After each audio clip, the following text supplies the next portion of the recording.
Here's the story.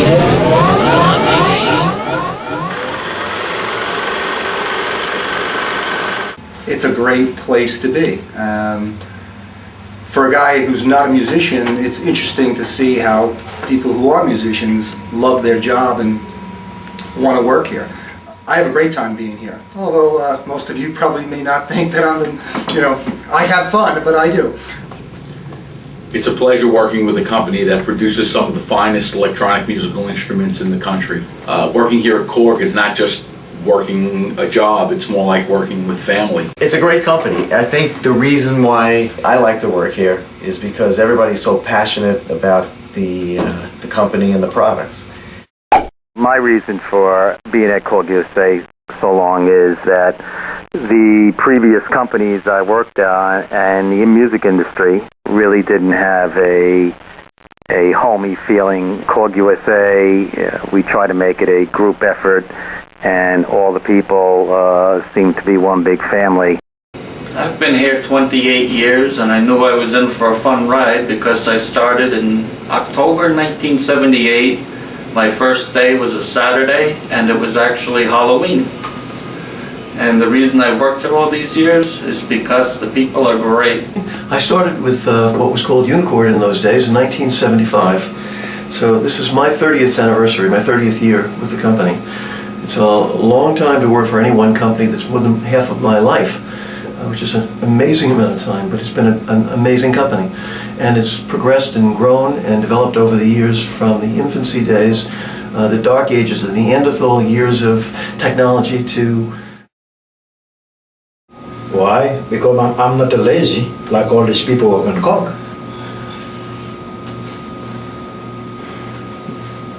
Plus, I never see one people do what I do. Nobody work more fast than me. I love the people I work with and the work I do. This is so big. We're all so busy, I think we sometimes forget the fact that we make a great contribution to the arts and education. Our contribution to great music is felt throughout the world. The people at KORG are great to work with.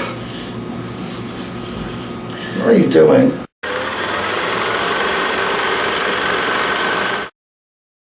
When I started in 1978, I was a product specialist, and I'd go out on the road with the salesman.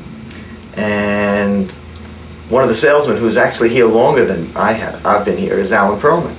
Alan is persistent, and he would pick me up at 5 in the morning. We'd go upstate. We wouldn't finish at the dealers. He would find dealers that were open at night, and he wouldn't let them go. He wouldn't leave until he got the order. Very funny. He's so persistent, and he loves to talk. When I first started, the VCR wasn't even invented yet. I mean, this goes back a long way.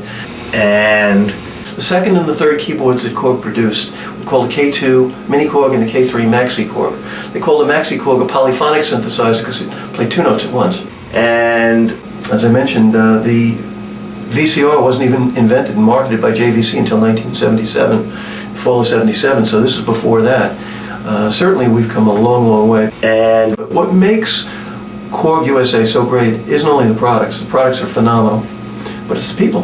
The people make this company what it is. I often wonder what some of our employees do in their spare time. Take cross-dressing, for instance. I'll never forget the time that Joe Brado showed up at a sales meeting at the Vanderbilt, dressed up like Dorothy in The Wizard of Oz. And some years ago, we had somebody working in the warehouse in the back.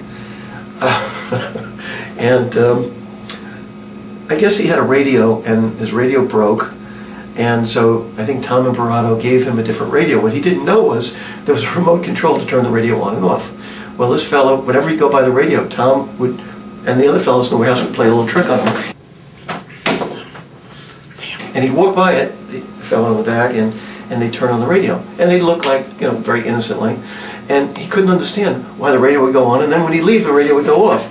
So he asked about it, and they told him that it was his aura, and there was some electricity in his body, and so they made up an aluminum foil hat with little antennas, and they told him he has to wear that, and then the radio would go on, and he actually walked around the warehouse wearing that thing. He believed it.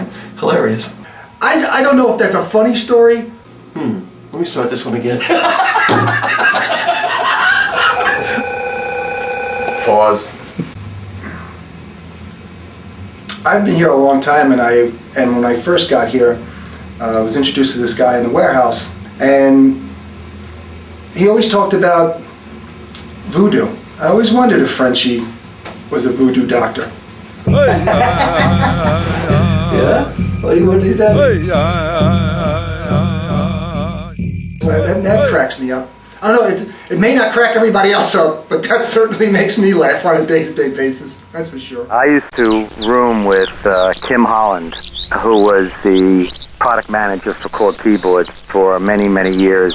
Kim was kind of a forgetful individual. On one occasion, I was rooming with him at the Anaheim Hilton at a winter NAMM show. And it was the morning after the last day of the show on Monday morning, and Kim was leaving on an earlier flight than I was. He got up at like 5:30 to collect all his stuff, and I said to Kim, "Do you have everything you need? I'm tired of bringing your clothes home after the shows." And Kim said his typical kiddo, "I got everything, don't worry about it," and I went back to sleep. So about an hour and a half later, about 7:30, I woke up to go get ready for my flight, which was 2 hours later. And as I woke up, I heard voices like they were almost in my room. So I got up, and as I came around the bend of the bed in my birthday suit, I see that when Kim left, he never closed the door, so the door had been left open for an hour and a half. This is called passports. Jack and Kim going to Japan, waiting to taxi out of JFK. Attention, passenger Kim Holland. When the flight attendant came over, she said, "I'm sorry, you can't go to Japan without a passport."